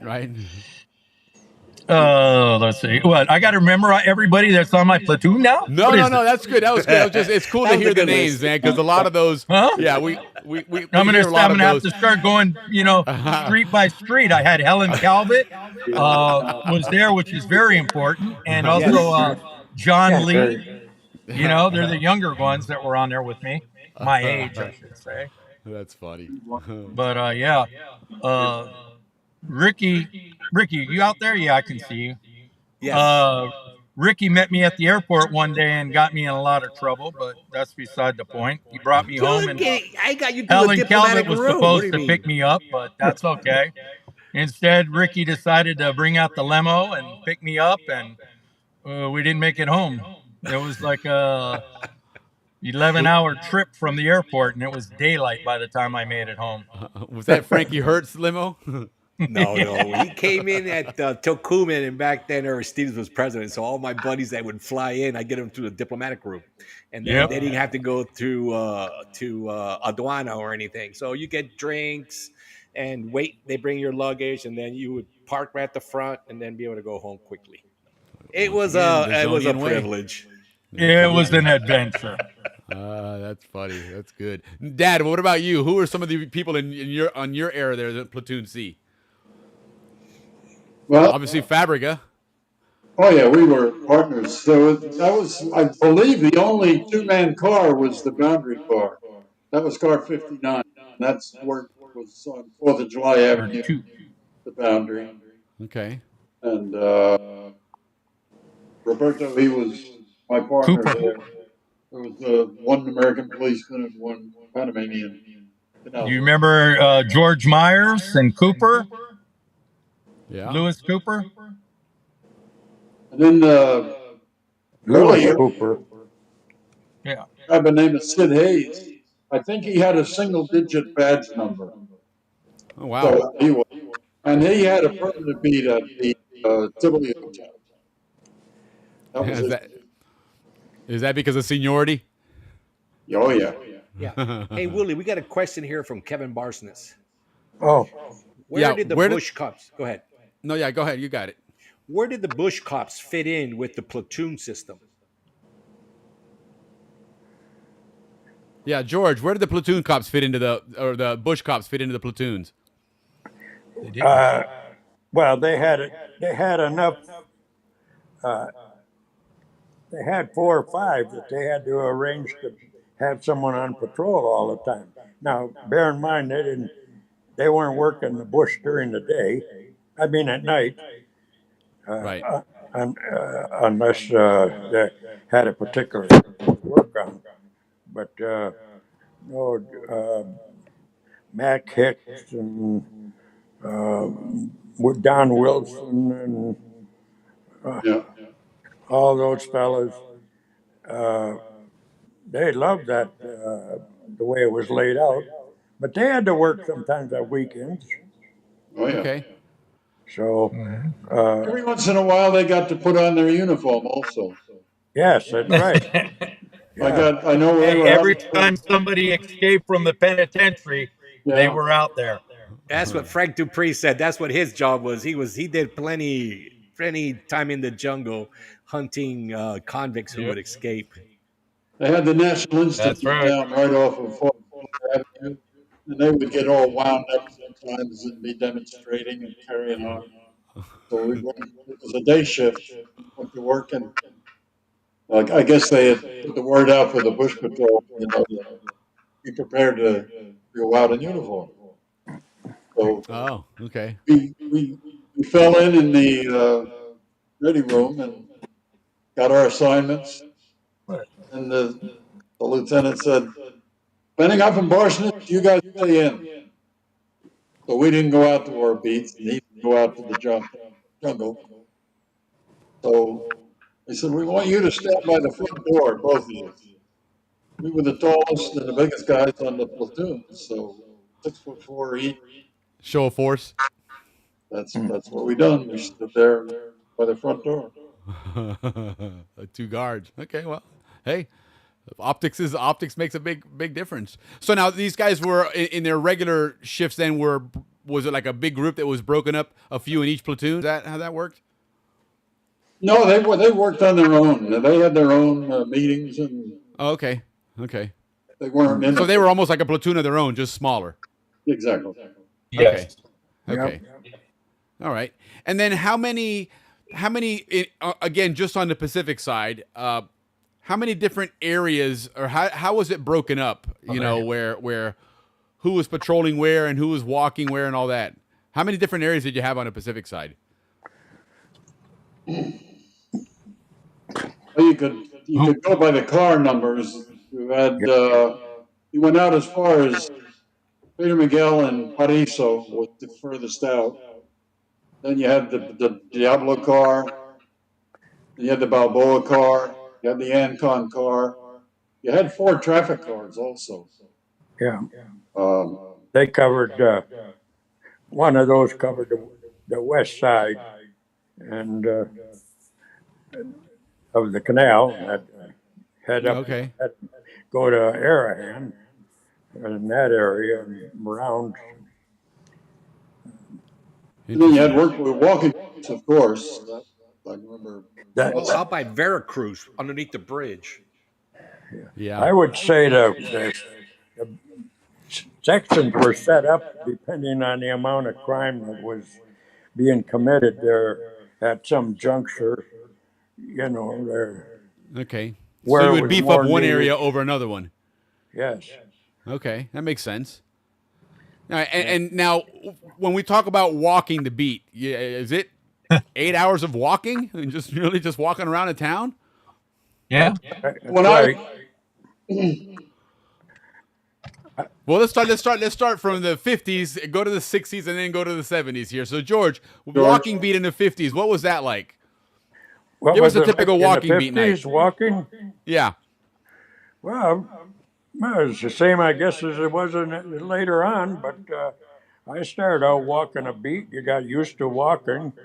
You know, we had rules. You weren't allowed to sit down on your can for long periods. And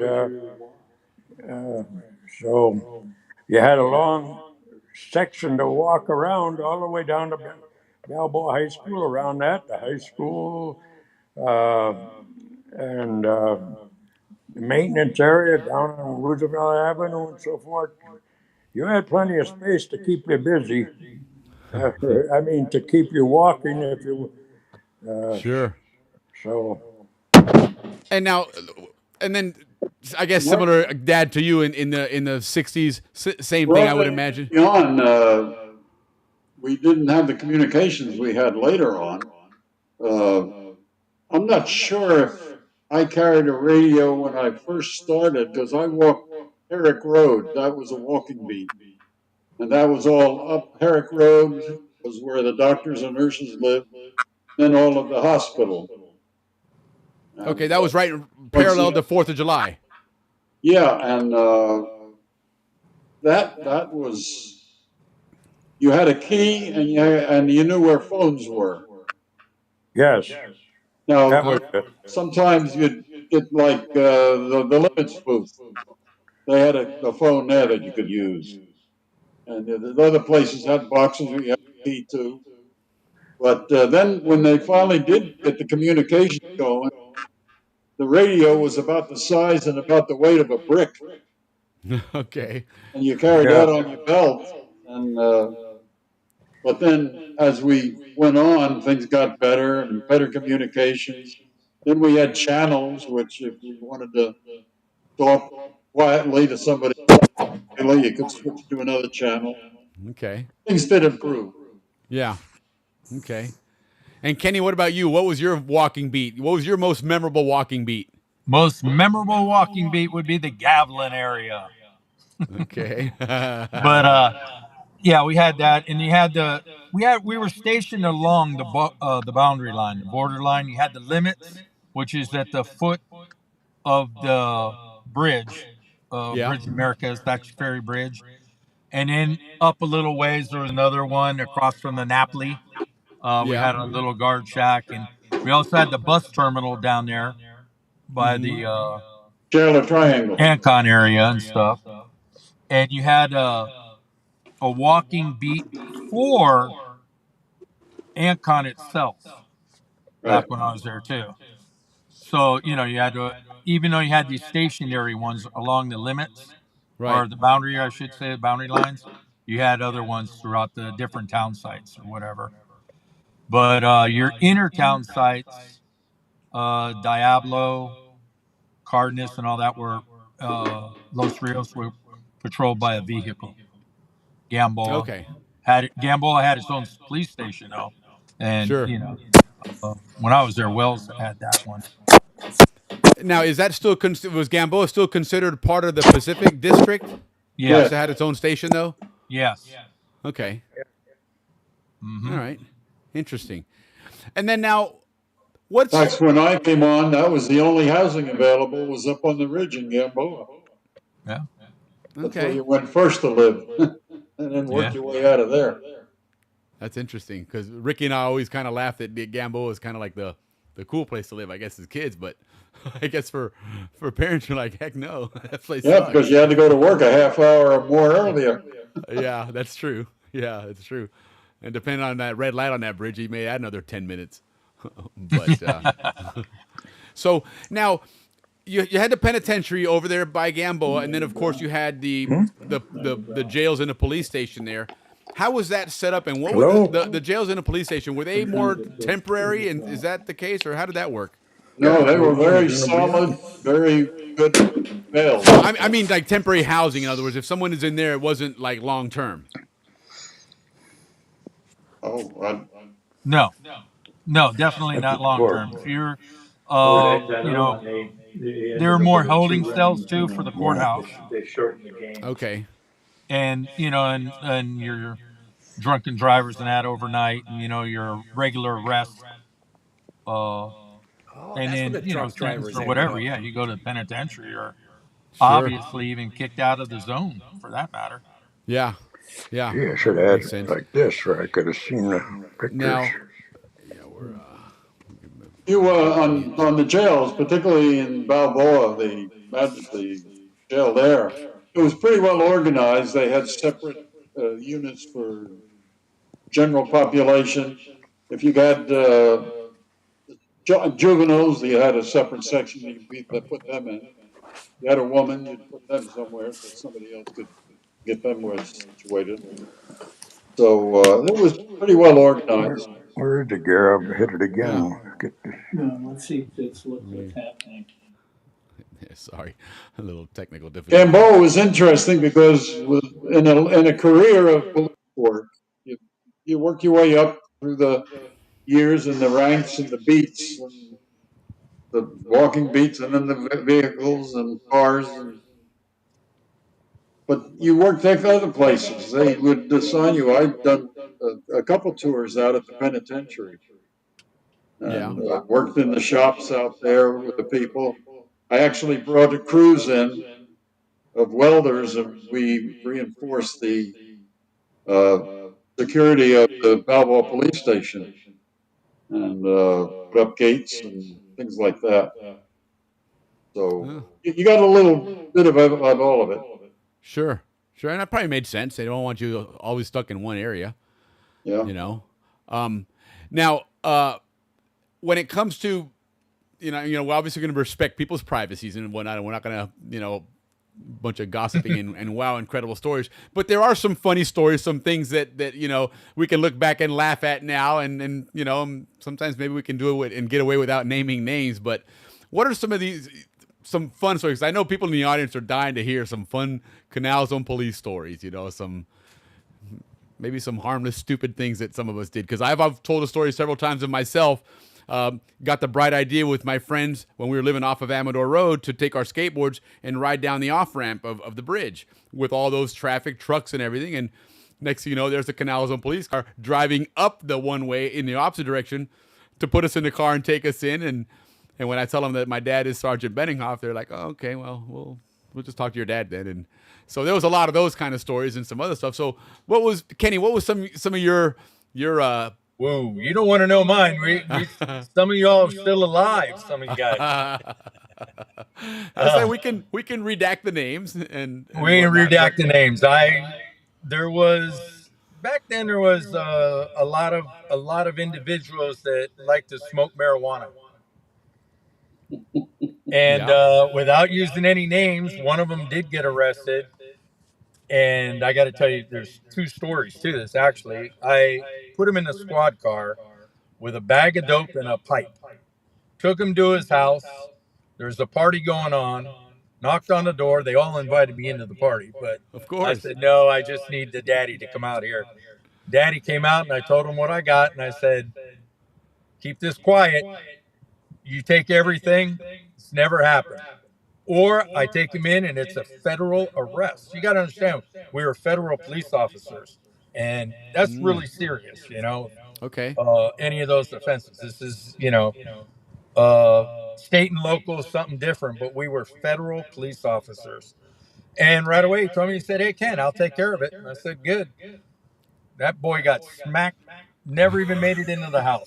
I felt so bad. I didn't sleep all night long thinking that, you killed him. But he kept him out of jail. Kept him out of jail. And, obviously, if he's listening, he knows who it is. Yeah. Well, and my dad's told me a couple of times that, sometimes, what? Hey, here, eat this. You don't want to go to jail, then eat this. Yeah. And I can't imagine. Well, no. But I was at the yacht club one time working and followed an individual home. I'm telling you, my boy used every blinker, stopped at every stop sign, full stop the whole way home till he got to his house and he got out of the car and he started yelling at me and cursing. I knew it was you, but I couldn't take the chance. I knew it. I knew it. I knew it. Otherwise, he would have floored it. Oh, God. Kenny, we got a special hello from Dwight Dunn for Kenny. Uh-oh. Well, hello. Absolutely. Let's see what else. I mean, I don't. You know, there's a lot of things that went. You know what? I could tell you one, and this is pretty tame or whatever. And all the Diablo boys would know it definitely, and a few of the Balboa. They had a riot one time, and I was just a rookie. I brand new and everything. We're in the rotunda. The rotunda was just up from the University and the 4th of July Avenue. Okay. And we're in there. Oh, it's got to be high noon or so. Full riot gear, sweating like you wouldn't believe. The students, Panamanian students and everything, are all on 4th of July Avenue, marching back and forth, throwing rocks, screaming and yelling. All the Diablo boys and a bunch of others are sitting in lawn chairs, drinking beer on the hillside. And these kids are coming up, grabbing drinks, water, beer, whatever, running back down there and throwing rocks. And I'm sitting there, and they're all my friends. And I was just shaking my head going, I can't believe I'm doing this. I can't believe it. Those are things that Canal's really own way, take man. place. Canal's own way, correct. You know, that's just part of it. And they, but things that you do. Yeah, no, of course. And I mean, at the end of the day, you're keeping the community safe, and some things you just, some common sense there. Dad, what about you? What's some of those stories there that I've heard, but other people? I'll bring out one that I won't mention any names. We'll redact right away. God, I didn't touch You nothing. mentioned before. What are you guys doing at 12 to 8 midnight date shift? Right. Nothing going on. Well, two policemen met down by the limits booth, and you get in there and park. Hook it from the wire. And they decided to have a quick draw contest. Oh no. Yeah, and it didn't turn out well. We'll leave it at that. Okay. We'll leave it at that. Everybody knows about that one, right? That's hilarious. Does everybody know what was in the glove compartment of the Boundary car? No. I mean, do tell. I see who's on the screen right now, and most of them are like supervisors, higher up. Does anybody know what was in the glove compartment? Inquiring minds want to know. Go. Well, it was wrist rockets and BB gun. Just say you're still there. See if they hear you. And what were those for? Hello? Well, yeah, we can hear you, talking George. About the night shift, a lot of working on the boundary line and the border, and driving the cars. We called them urchins, man. They would sit there and throw rocks at you all the time. Got you. Everything was good until the sun went down. And once the sun went down, you could sneak a shot back every once in a while. Very nice. Very nice. Something a little less harmful. Oh, yeah. It was all in fun. Yeah. George, we can still hear you. We don't see you on the screen, but we can still hear you. We were just talking about, interesting or memorable stories, and you don't have to name names if you don't want to, but what are some stories that you have from your Canal Zone days and dealing with Zonians? You there, George? No? Okay. I don't think You might have went to bed. Yeah. Any of the Paynes watching? I know Victor's out of town, hopefully, but I and the people watching the show afterwards recorded. I had Don DiStefano and Guillermo Payne as my sergeants. Okay. Working the limits. So I got Thatcher Ferry Bridge. A lady is getting ready to jump off the bridge. So I go running up there, And I call it in, of course, as you're on the way and stuff. So I start talking to her. And the first one to come to my aid is actually Guillermo Payne. He's the sergeant. He pulls up, gets out of the car, and he just stands there for a little bit as I'm talking to the lady. She's over the side, and she turns around, and then she comes back over. And Guillermo says, tells her to jump in the back of the car, and she does. He tells her that, and he goes, "Kenny, get in the car." So we go to the other side of the bridge. There's like a little parking area. Yeah. And we get out, and Guillermo starts talking to her. It's all in Spanish and everything and stuff, and blah blah blah, and and everything. And then finally, he goes and he makes another phone call, and some guy comes and picks this lady up, and everything's fine. And I said, "Geez, They can't hear it's you really either. cool because I felt so good that I talked her off They the can't hear ledge, you from either. jumping. Oh, I Right. mean, as a rookie, that's like oh, Heck yeah, yeah. they stuff. responded. You saved a life. And then Well, Guillermo tells me, he Steve goes, "Hey, did. Kenny, just to let you know, He says, she hey, doesn't speak English." we can't seem to get off you. So all she heard was blah blah blah blah blah blah. I sat there the Good whole enough. I'm time getting out of talking the to her. bridge. I must have talked to her for a good 25 minutes, man. She didn't understand a freaking word I was saying. That was more of a sympathetic giving up. This poor guy. He's put all this effort in. Let me go ahead and climb over, man. That was a That popular. was probably, she just didn't want to hear me talk no more. That was. It can't be all that bad. That Thatcher Ferry Bridge was pretty popular for people that wanted to shorten their Yeah. lives. Let me tell Yeah, you. well, Yeah, no, we've read stories that a lot of you guys had to climb up the bridge to get these guys off and then bring them back down over your shoulders. One particular guy was in 74 when we were doing the back to the Canal spillway, that he went up there and had to grab the person, brought him down from his shoulder, threw him in the back of the car, and arrested him. Wow. Yeah, that's crazy. Because it's against the law to jump off a bridge or something. So Yeah. You can just sign off. That's about all. So that was a pretty popular spot. Yeah, I know I lost one. Hang on a second, Dad. Hey, George, we can hear you. We just can't see you, but we can hear you guys talking. Can you hear us, George? I don't think he can hear us. I went off and I'm back on. Yeah, but we can. George, can you hear us talking? George, can you hear us talking? That's okay. Let's just keep going, guys. Okay. So anyway, yeah, keep going. Sorry. Is it here? So There we go. another big event that happened, and I think Mr. Benninghoff was there, was when the bus went over the side of the bridge. Yeah, there was a couple of them. Are you talking about the army? The army truck? That's The army truck was the other one. That went started off. it before. You want to tell us about that? How was Yeah. that? What was that like? It was really a mess. The army one, it was an army truck went through the thing and went down, and it hit the road that went under the bridge and under that parking area. The ferry. It was the road to go to the ferry. Yeah, and that thing hit about the road, little bit up of the road, but we went around trying to get the people, and they just, it was a mess.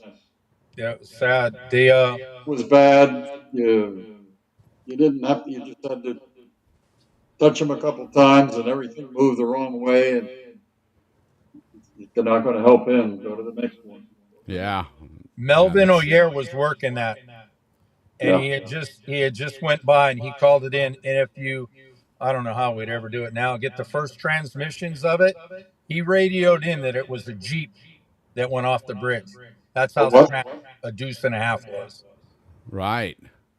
When he Nothing first left of called it it down in there. and stuff. It was a deuce and a half. Yeah, it was a but deuce that's what and it a looked half. like down there when it was left of it. Yeah. And when he called it in, he called in a Jeep. He thought a Jeep went off. There was a lot of That's how small it was. Hey, Dad, one of the guys in the audience is asking if you know John Frank. Yes, very much. Okay. Yeah, that's his son on here. A lot of Canal Zone sons. John Frank and kids. I, we were friends. Canal Zone And, kids. we had some good times. And I got involved with the scouting, as you know, many policemen do with their off time. And so I put together a rocket meet that these Estes rockets you could buy that would go up, and we had a contest and invited some of the Panama troops. My wife knew a Cupmaster in Panama with his troop. Anyway, so I started asking for a little help. This thing, we held it over at where the ball fields were. Where the Rams practice. Yeah, and the communications helped out. They got a launching thing that you could fire the rockets. And Frank, he was working, and I asked him, I said, if he could help out. He says, sure. And I was either off by then or off duty, or I'm not sure which, but he come in there in his uniform, takes off his uniform shirt and hat, throws them in the trunk. And he's in his T-shirt and his pants with a stripe down. He's in there up and judged the rocket meet. Oh, very good. Very good. Yeah, and now you worked in the Atlantic. So when you first started, weren't you in the Atlantic side? No, I worked the Pacific side the first time, and then the second time I went to the Atlantic, and then came back over to Pacific. Okay, gotcha. Okay. Okay, we got a good question here from Captain Andrew F. Demitis. Considering the unique historical context of the Canal Zone and the eventual handover to Panama, what was the most significant shift you observed or experienced in your policing duties and the relationship with the local Panamanian population before, during, and after the transition? Sounds like an AI question there, Captain. Wow. All right, so let's look at that again. So how were the people, the Panamanian population during the transition, the handover? What was that relationship like? I guess with the guardias that you were working with, or with the new folks moving in. Well, let's ask George first. George, because you retired in 1980, so you experienced the beginning of that changeover with the Guardia Nacional. What was that like for you guys, especially having so much tenure already in there? And I think you're muted. Hit your unmute button, George. You might be muted.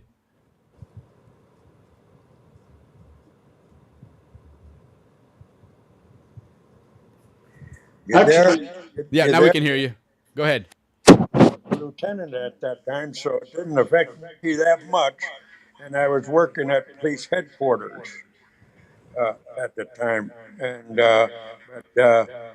the word I would get from a lot of the fellas is their partner from Panama usually didn't have sufficient funds to for lunch, and it was costing some of our fellas considerable amount of money over the length of time. And another thing was they were known to on the night shift just fall asleep in the car, and you know, while our guys had to stay awake and. Well, yeah, because they snore. Yeah. They kept you awake.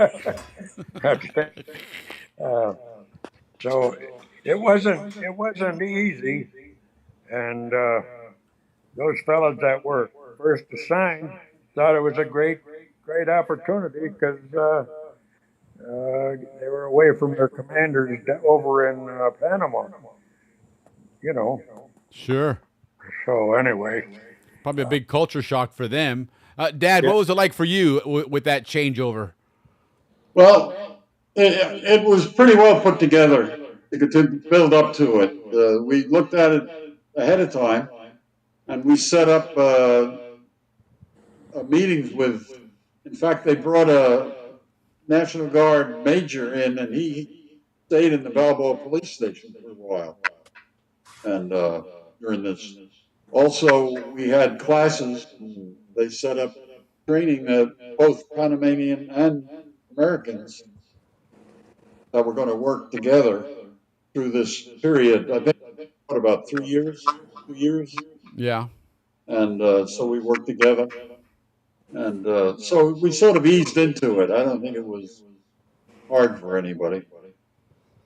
By the time it happened, we were adjusted to it and knew what was coming. You knew what to expect. And now, Yeah. Kenny, when you joined, was this change already starting, or because the treaty has been signed, but I guess they hadn't kicked They in yet, had not correct? implemented anything. No, Okay. not in So- the beginning. No, and then Got- eventually, the changeover started by first they would ride with us. Well, I want to say, was it just 1 year, I believe, and then the following year we rode in their vehicles. Okay. You The know, as Volkswagens, right? that's how the changeover went, basically. Sure. Sure. As they assume command, for lack of a better term, I guess. Yeah. Okay. Exactly. I Exactly. missed some of that, but near the end of it, before we actually closed out, they sent me up to the U.S. Attorney's Office, and I worked with them for more than a year, almost 2 years, to get their cases up to date and cleaned out, and get that done. And they needed an investigator, so I wasn't part of the uniform. I did get back early enough to finish with closing out the detective office. And by then we were giving stuff away to Navy, to Army, CID, whoever could use it. Sure. Keep it in American hands wherever Yes. possible. Yes. Okay. And maybe Frank can answer this in the chat, but people that were in the penitentiary, they were sentenced. I mean, that was a prison, right? And that was a place where you were there for long term. What happened with the changeover, and when that became Panama? Were they now prisoners of Panama? Were they transferred out, released? What happened to those guys? I wonder if anybody knows. And again, maybe Frank would know, being in the penitentiary there. Now, remember, there's about a 7 or 8 second lag. So, while he may be typing something now, he may be just now hearing it actually. But that's always interesting because, like you said, Kenny, if they're charged and convicted in the zone, it's a federal charge. They're in a federal prison. Federal in essence. penitentiary. Yes, it is. Yeah. So, I mean, And were we they had people, don't forget, like you look at it as just people, Panamanian, U.S. There were people from all over the world. Don't forget, other ones get in trouble are the people that are transiting the canal. True. Tourism, whatever. We had all nationalities in there. Okay, interesting. And so, did they end up staying there when you guys left, and now they were? Oh, because that I'm I just- wouldn't know. I don't. And now, did that penitentiary continue functioning as a Panamanian? I would assume it would. It's probably a good facility. It would have been a smart move. Yeah, certainly. It's a good facility. It wouldn't make sense not to use it. But that would be interesting to find out. Maybe that's for a future show. We'll find out, and who knows? Maybe that's a Dave Dahlstrom Canal Zone history show. But because again, it was a federal penitentiary, like you said, and so how does that happen when that area is no longer U.S. federal territory? But interesting. So, well, listen, guys, I think it's been a great show, a great first start. I'd like to do some more of these and visit some other, interesting points of the Canal Zone. George, let's start with you. Give us some a parting message. What you took away from being a Canal Zone police officer and your memories of the Canal Zone. Well, of a nice place to raise your family, and the high respect they had for us. When you put that hat on, you felt everyone was behind you. Can't mute this. I'll mute you, Kenny. Hang on. Thank you. Yeah. No, that's something you said that earlier, and my dad has said that many times as well, that the Canal Zone Police was well respected, well recognized. And I've heard this a lot from people that have continued their law enforcement careers in the United States, that the opinion, from the people they work with was that, you had quite the outfit down there, that it was a really impressive police department and very well organized for something that was, in a third world in a sense, Yes. Uh-huh. So I like to put in this this number. The size of the force total was 289 men spread over three uh, stations when I was there: okay. Balboa, Gamboa, and Cristobal. Wow. Wow. So it's a pretty good sized police force. And the Yes, bulk of it being on the Pacific side, I would assume. you bet. Hmm. Wow. That's awesome. That's awesome. Well, again, George, thank you so much for taking the time to join us, and hopefully we can do this again down the road here and share some more Canal Zone police stories. Dad, let's go with you then. Give me your final take on your Canal Zone police memory and history and all that good stuff. Well, I kind of think, in my case, I was sorry to see it quit. Sorry to see it end. But I found a home, and I was very happy and very pleased, and we were trained well. We had a lot of training coming down from the state, DEA, FBI, a lot of training from the state. So you could sign up for what you wanted. They do their best to get somebody to carry your load for a week while you were in. Sure. Well, and it's interesting you mentioned that about the FBI, which is something that we want to talk about, next time we come back, involving, those bombings in the Canal Zone, because that was a really big deal, and that involved, I know you were involved in that and some other people. And that's, again, a story for our next episode. But Kenny, what's your and let me hit your unmute, which you'll have to unmute on your end as well. But give me your closing remarks there on your experience of being a Canal Zone police officer. Well, the best thing is the way it all ended up. If you look at it this way, we're all family, and we still are. It's the most tight-knit thing that you could possibly imagine. When they talk about the thin blue line, we were thick. I'm telling you. Every one of these guys is my brother. I would do anything for him at any point in time, and I feel strongly they'd do the same for me. George, like my father. Yes, and let me add a little something. I didn't mean that because you're 94 yet either. I just meant that because I really love you, brother. Listen, let me add a little something. Okay. All you Canal Thank you, Zone guys. police always kept my family in your thoughts after my father passed for years and years and years and years. So I understand from the heart exactly what you're saying about that brotherhood, that connection that you guys all had. And very respectful. Yeah, the Canal Zone is a brotherhood in itself, but the Canal Zone police certainly was a Step ahead. Brotherhood, and everybody looked up to that. And I know for myself, I was always proud to be the son of a Canal Zone police officer. I thought it was cool. As a kid, your dad's a cop. It's really awesome. When during the weeks in elementary school, when you have those weeks where the fire prevention and police safety weeks and stuff, it was awesome to see the Canal Zone police officer walk in there. There was really something special about that it really was the essence of the Canal Zone. So thank you guys for your service first and foremost. And then again, thank you for taking the time to join us. This is the first of several of these episodes, because again, I wanted to talk about some of these big deals that went on, and that bombing was one of the big ones there, that there was a lot that went on there. The 64 riots was another one that I'd like to spend some time talking about what everybody was doing at that time. Kenny, you may have been throwing rocks or somewhere on that one, but my brother was there at that point in time, but he was actually in high school. He's the one that's on that flagpole. Oh, there you go. Okay, good. So there's a contribution to the story as well. So okay, gotta go. All right, but listen, guys, again, thank you so much for joining us. This was a really, really awesome show. Really appreciate you guys, and look forward to another visit with the Canal Zone Police down the road. Take care, guys. Have a great weekend. You got it. Thanks, thank George. you very much for everything. You all take care. Thank you, guys. Thank Cheers, you. guys. Appreciate it.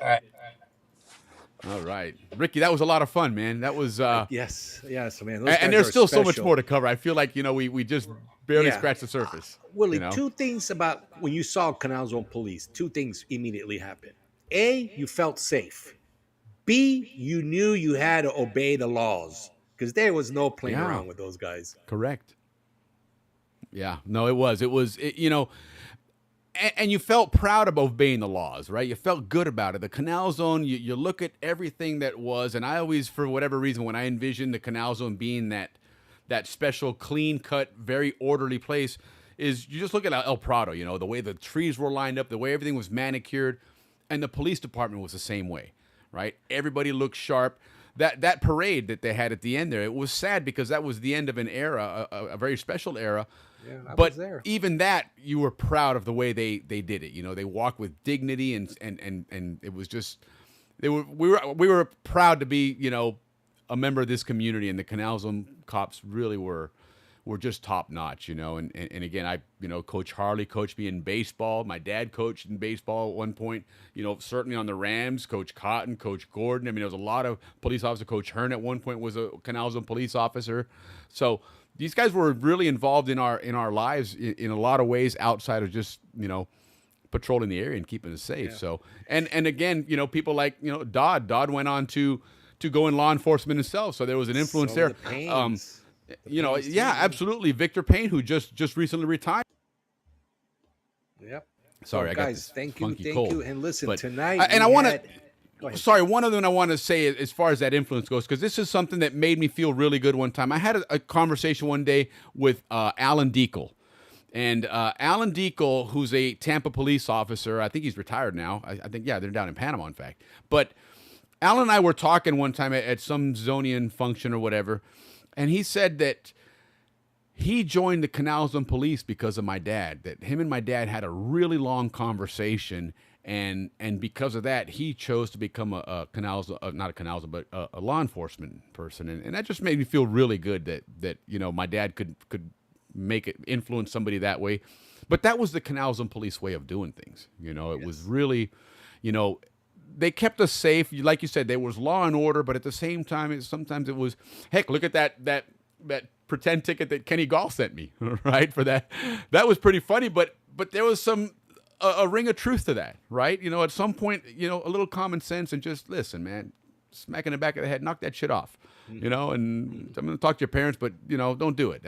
It kept the community functioning and made everybody happy. So, yeah, we're very fortunate, guys, in the zone for many ways, and having a great law enforcement group like that was absolutely top notch. And Kenny couldn't have said it better, man. These guys are absolutely brothers. And go ahead, Ricky. I keep clicking off when you click the messages on there. But nonetheless, man, it was a lot of fun, guys. Thank you so much, especially you guys contributing, you know, in the conversation, right? You guys really helped out. You make it fun. You make it engaging. Everybody gets involved, and you know, it keeps kicking the memories around. So we really love doing that. And thanks for making this Canal Zone Police show a big deal. This is a big deal to Ricky and I, both being sons of Canal Zone police officers. It really, you know, hits the heart here on this one. Yeah, it hits. So, but hey, moving along. It's May 30th. Tomorrow's May 31st, and on Sunday we're already in the month of June, and we know what the beginning of the month brings on the first Friday of every month. So, looking forward next Friday to Dave Dahlstrom, our Canal Zone historian, giving us some cool Canal Zone history. Down the road here in June, I know Vern's on here. Vern, we're going to get a Atlantic Side show going in the month of June for sure. Let me know what weekends work for you. I think there's something in the works with the class of 75. We may try and still bring them on and do something, maybe a little pre-reunion fun. Should be kind of cool doing that. And then, of course, we're still looking at that real estate show. I'm also working on something, still trying to pull it off with somebody from the Kuna tribes that's got an interesting story that's going to help us give us some great history about the Kuna Indians and stuff. So that should be a lot of fun as well. Hopefully informative, like a lot of these are. But nonetheless, man, great show again, guys. Thank you, everybody, for tuning in, and looking forward to another great show next week. Have an awesome weekend, everybody. Yeah. And Ricky, man, get us out of here, man. Yes. Hey, guys, thank you for everybody who participated. And it was great to see a lot of the Canal Zone police children on our show tonight. It was great for everything. Great show. Thank you, everybody. Thank you. We love you from the bottom of our hearts. Awesome. Have a great weekend, everybody. Cheers.